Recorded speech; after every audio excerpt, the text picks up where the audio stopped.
이거 어디서 났어? 제인이 보람이에게 묻자 보람이가 답합니다. 우리 엄마 거예요. 내가 우리 엄마 가방에서 찾았어요. 보람이와 소꿉놀이를 하던 강제인은 보람이가 피자에 토핑으로 올린 황기찬의 와이셔츠 커프스 단추 한쪽을 보곤 과거 김도희가 사고로 죽은 날 외부 미팅을 나갔다가 차에 타보니깐 커프스 하나가 없어졌더라는 황기찬의 말을 떠올립니다. 내가 왜 그 생각을 못했지?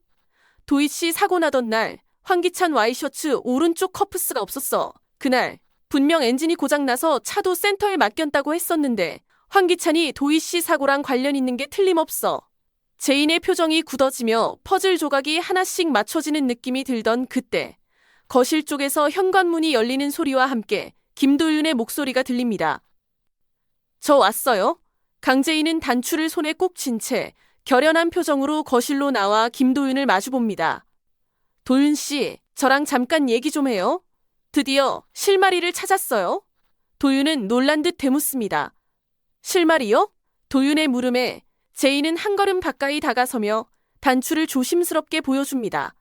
그 눈빛에는 확신과 분노, 그리고 복잡한 감정이 뒤섞여 있었습니다.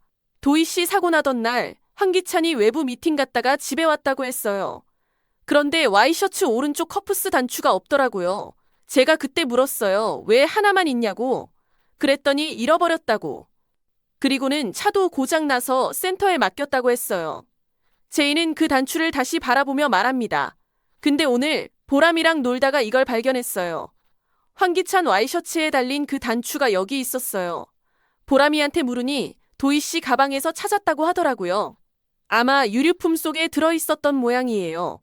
그날 이후 사라졌던 단추가 도희 씨의 소지품 안에 있었다는 건 황기찬이 그 현장에 있었을 가능성이 높다는 뜻이에요. 도윤이 고개를 번쩍 들고 무언가 떠오른 듯 눈이 커집니다. 잠깐만요. 제인 씨, 그날 황기찬하고 강셀이 우리 도희를 만났어요. 카페에서요. 그 영상 제 노트북에 있어요. 그걸 다시 보면 그 단추가 도희가 죽기 전에 떨어진 건지 아니면 그 이후인지 확실하게 알 수 있을 것 같아요. 두 사람은 눈빛을 교환한 뒤 망설임 없이 도윤의 방으로 갑니다. 노트북이 켜지고 도윤은 USB를 연결합니다. 서둘러 파일을 찾는 손이 떨리고 드디어 하나의 영상이 재생됩니다. 잠깐만요. 그 화면, 이 부분. 황기찬이 오른팔 들고 커피 잡을 때요. 그 부분 좀 확대해 주세요. 도윤이 마우스를 몇 번 클릭해 특정 구간을 확대합니다. 화면에 황기찬의 와이셔츠 오른쪽 소매가 선명하게 잡힙니다. 보세요. 오른쪽 커프스 단추가 아직 붙어 있네요. 제인의 목소리가 떨립니다. 그렇다는 건 도희 씨 사고가 난 후에 단추가 떨어졌다는 뜻이겠네요. 그날 이후 그 단추가 사라진 거예요. 제인의 말이 끝나자 도윤이 뒤이어 말합니다. 그럼 도희가 사고당한 그 시간대에 황기찬이 근처에 있었다는 증거일 수도 있어요. 입술을 깨물며 제인이 중얼거립니다. 황기찬 당신, 이제 다 끝났어. 정적이 흐르고 두 사람은 서로를 바라보고 깊은 눈빛을 나눕니다. 그리고 제인은 조용히 단추를 손에 쥐며 말합니다. 당신이 흘린 단 하나의 증거가 도희 씨의 죽음에 대한 진실을 밝히게 될 거야. 이제 숨을 곳은 없어. 며칠 후 햇살이 거실 창을 은은하게 감싸던 조용한 아침. 정윤이와 제인은 아침 식사 준비를 하고 있습니다. 지극히 평범한 아무 일도 없을 것 같은 그런 아침. 그런데 보람이의 방문이 살짝 열리더니 보람이가 말없이 거실로 걸어 나옵니다. 보람이는 잠옷 차림 그대로 부스스한 머리를 쓸어 넘기며 거실에 나와 있던 도윤에게 조심스레 다가갑니다. 삼촌, 도윤이 고개를 돌립니다. 응? 우리 보람이 왜? 어디 아파? 보람이는 고개를 천천히 가로젓더니 눈망울을 촉촉히 적시며 조그맣게 속삭입니다.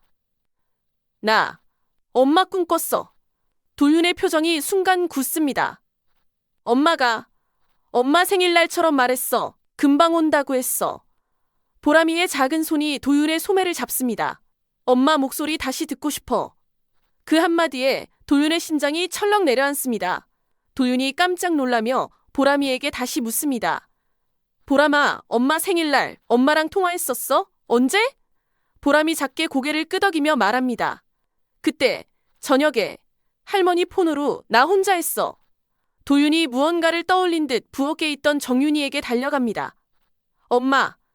정윤이가 놀라 도윤을 바라봅니다. 엄마, 혹시 자동 녹음 설정돼 있어요?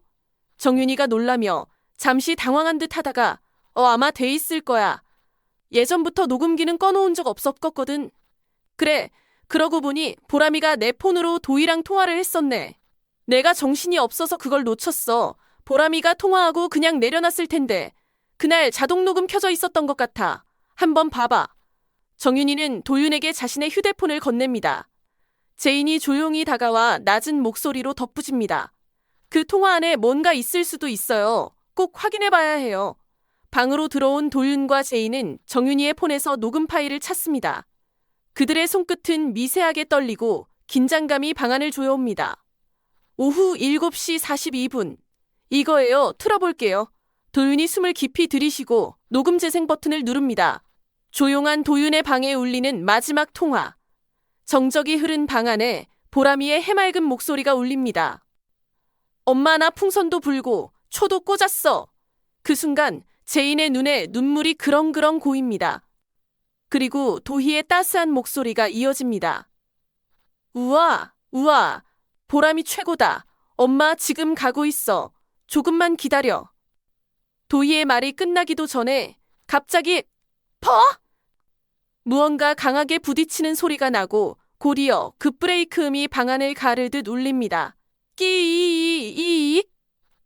제인이 입을 틀어막고 고개를 떨굽니다. 제인의 어깨가 미세하게 떨리고 있습니다. 그리고 조금 뒤 한 번 더 깊고 더 무거운 소리. 퍼! 으! 그 후엔 정적. 숨이 막힐 듯한 정적 속에 마치 저 멀리서 들려오는 것 같은 도희의 마지막 음성이 들려옵니다. 주세, 요 이사, 님. 이어지는 낮고 급박한 남자의 목소리. 이제 어떡하지? 순간 도율의 눈이 휘둥그레 커집니다. 숨이 턱 막힌 듯 목절이 꿈틀하고 두 눈에 소름 돋은 충격이 그대로 드러납니다. 그 목소리.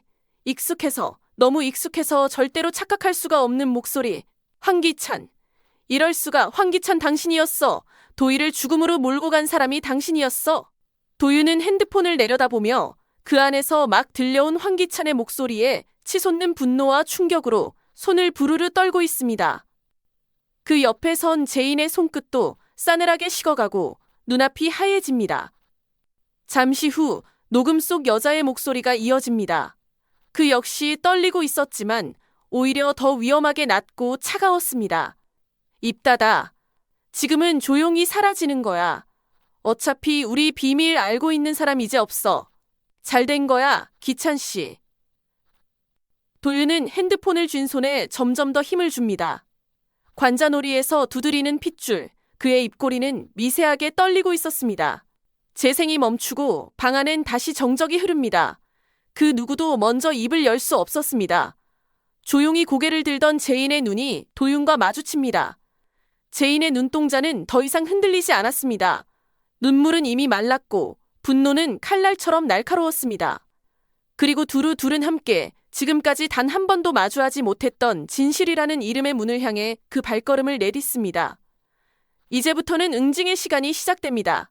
끝까지 시청해주셔서 감사합니다. 구독, 좋아요 부탁드리겠습니다.